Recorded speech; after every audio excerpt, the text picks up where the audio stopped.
and welcome to TDN. I am Franklin Williams. I'm presently standing at the St. John Primary School where the Freetown City Council is organizing our Eat Season Campaign 2023. Standing next to me is the staff at the Freetown City Council. Hello and welcome to TDN. Can you please tell me your name? Yeah, thanks for having me. I'm Abdullah Sise, and I currently serve as the Disaster Risk Management Coordinator at the Freetown City Council. Okay. Can you please tell us why we are here today?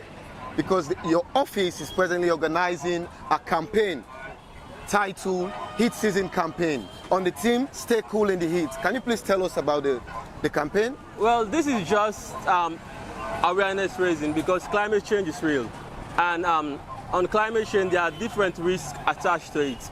We have floods, we have high sea level rise, and also have extreme heat. And extreme heat is a silent killer, and it's very common in Sierra Leone, but the awareness is not there. So that's why under the office of the Chief Heat Officer, which happens to be the first in Africa, so she mobilized the team for us to do this awareness raising after doing a perception survey for Freetonians to understand the concept about extreme heat.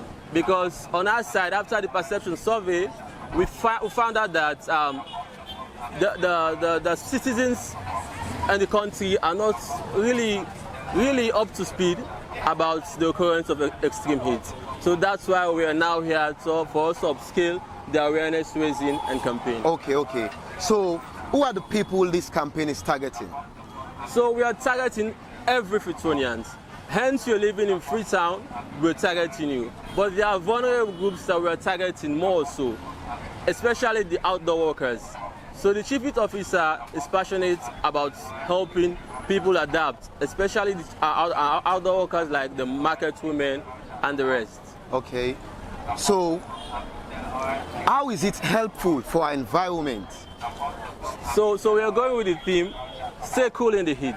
So there are different ways to adapt.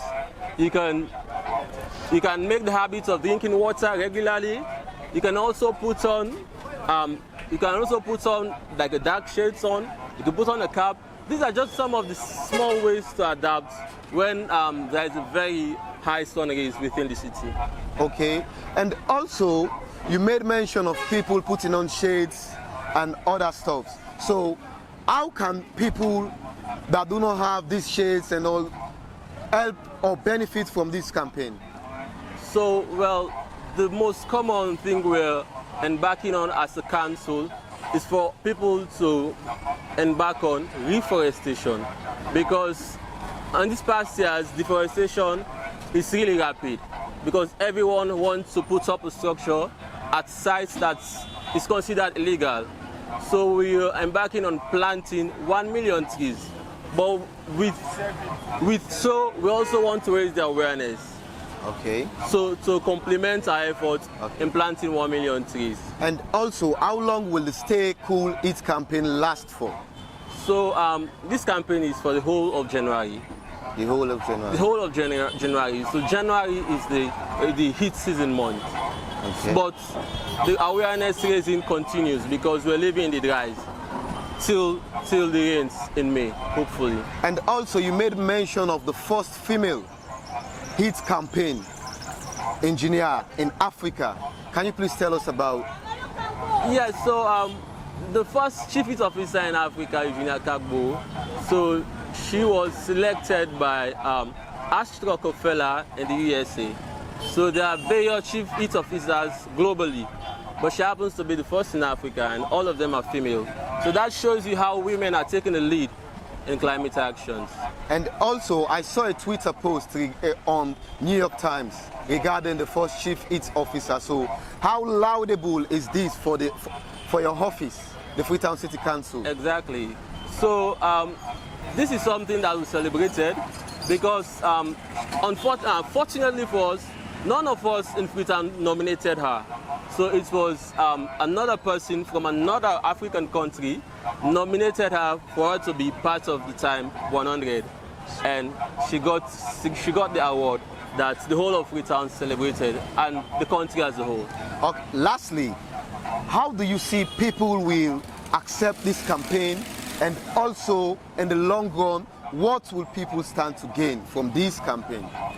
So this is just for us to scale up the awareness, for people to understand some of the effects, why the death rate increases as a result of extreme heat, but it is sometimes related to different things according to our misunderstanding.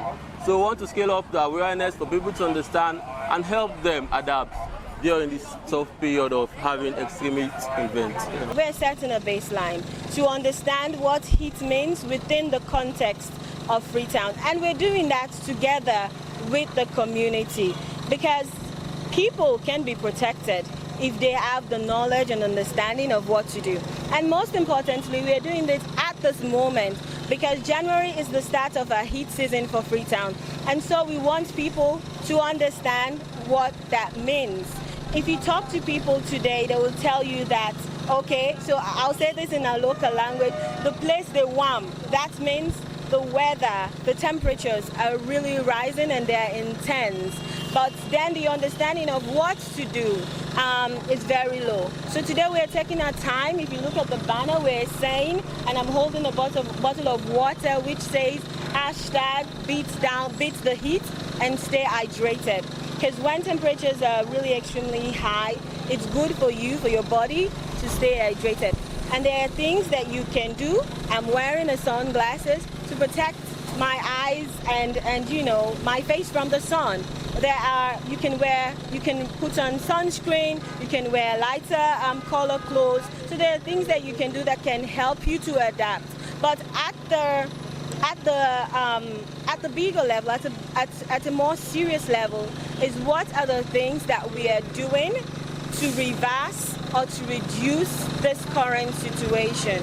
We're cutting down trees. There's a lot of deforestation happened on the hillside. According to the World Bank report, over 500,000 trees has been cut down every single year. If you visit the peninsula area of Freetown, you'll see it for yourself. No one needs to tell you. And there's a lot of, combined with the deforestation, there is also stone mining happening. So we are destabilizing the slope. And on the coastal lines, you have a lot of mangrove being cut down. People are banking and reclaiming land to build houses. And people are also, there's a lot of sand mining also happening. And this is why the heat, we are getting the heat and the floods and the mudslides and the sea level rise. And so we need to raise the awareness and sensitization. There is a difference between what you want and what you really need.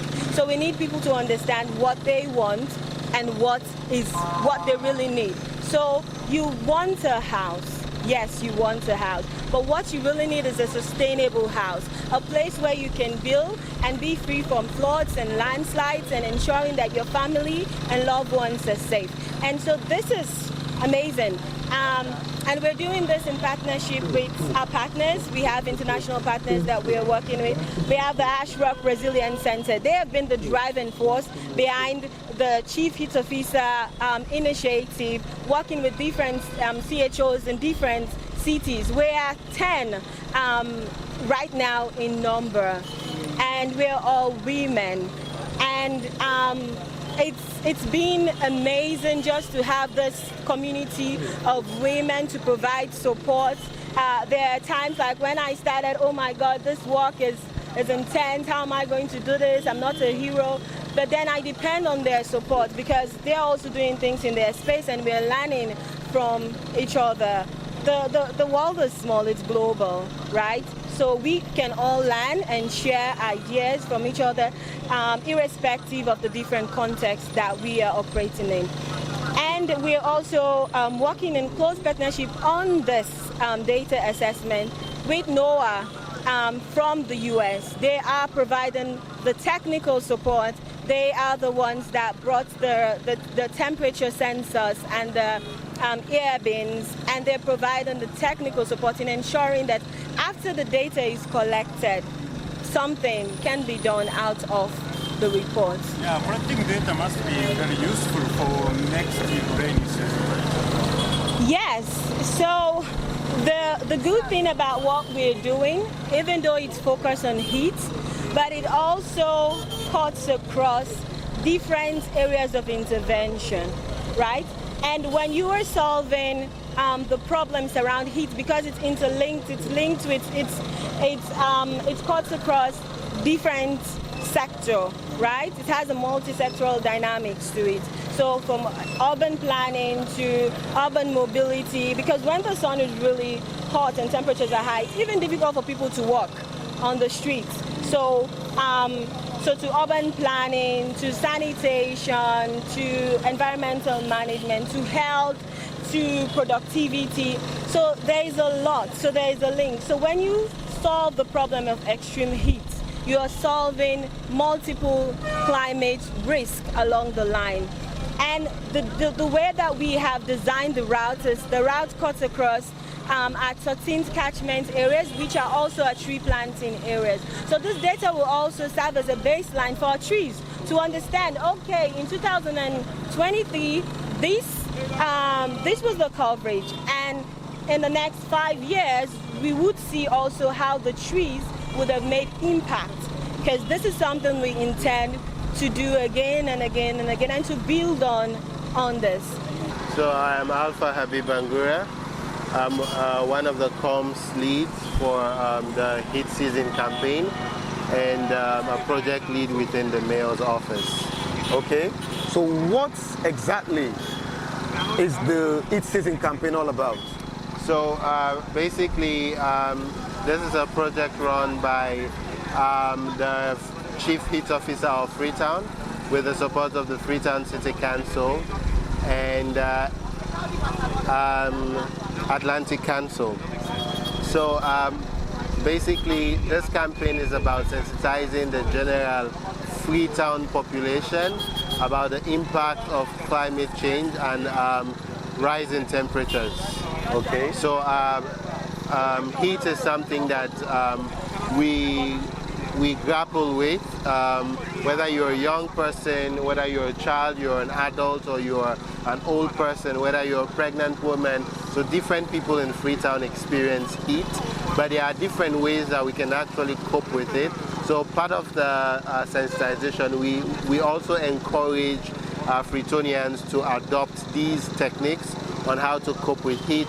For instance, not using thick clothing when the sun is hot, and using head ties or cover or a hat when the sun is hot, so that you can be able to cope with it. And most importantly, to hydrate yourself by drinking water, so that you are able to balance the temperature levels within your system. Okay, so who are the people you are targeting? So we are targeting people in Freetown, to be specific. Okay. So children, school children, Freetonians, youth, adults, elderly people, everybody, because when the place is hot, everybody experiences it. Everybody experiences it. So it's not everybody that has a financial capacity to have an air conditioner at home, or to even have an electric fan at home. So everybody experiences, whether you are in the Poda Poda or you are in the taxi. Okay. It's something that we're experiencing, and it's largely caused by the deforestation. We're cutting down trees. Okay. Yeah. So how is it helpful for Freetonians, and also when will this campaign end? So this is from the 24th, which is today, to the 27th of January. So like the main campaign, engaging, like the guerrilla form of campaign, wherein we're engaging Freetonians one-on-one, it's within this time frame. But we are heading into the dry season, and we're going to be experiencing much of heat and rising temperature. So we will continue engaging people through the digital media as well as social media. Okay. Yeah. Okay. Thanks very much, Alpha, for the interview. I've been your reporter, Franklin Williams, TN Africa Media.